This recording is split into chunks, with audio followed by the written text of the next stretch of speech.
Okay, so I'm sorry, there was a little interruption, so I'm gonna just reshoot this first problem right here. So we have used the information on the table to find the constant rate of change. So we have our table right here, and if you look at your table, it's comparing the cars washed. So how many number of cars are washed? 5, 10, 15, 20, and how much money we get from washing those cars? $40, $80, $120, and $180. So right here, we're gonna have, we have two different formulas that we could use. Since it's asking for the constant rate of change, we used this before, which was K, which represents our constant. It's gonna be our Y value divided by X. Or in this specific lesson, you can also do the change in your dependent variable. So right here we have different variables. You're gonna find the changes, and you're gonna divide that by the change in our independent variable. So before we do this, we have to focus once again on our dependent and our independent variables. So remember, dependent variables represented by the letter Y, and independent variables represented by the letter X. So what you're doing is you're comparing numbers of cars washed and the money that you get for washing those cars. So what we want to know is which one can we control? Because if that's something that you can control, then that's dependent, because that means that depends on something else. Right here, can we control the number of cars coming into our car wash? Not really.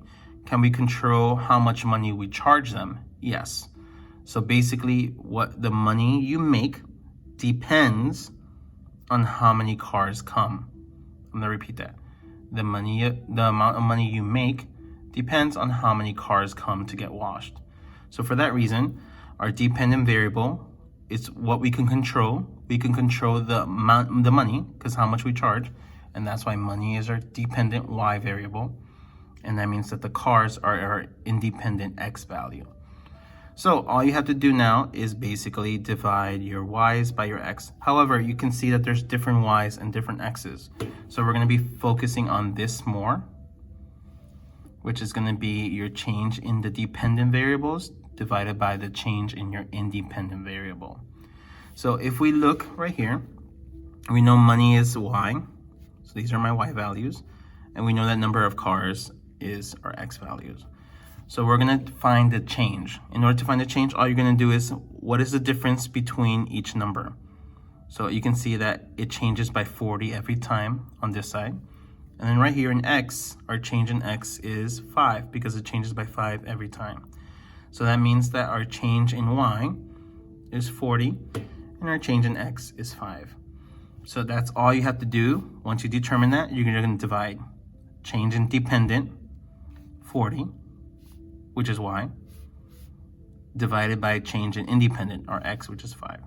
So when you do that, you're gonna realize it's gonna be $8 for one car. So each car to wash costs $8. So our constant rate of change is $8 for one car. So for each car that comes, you're spending $8 to washing.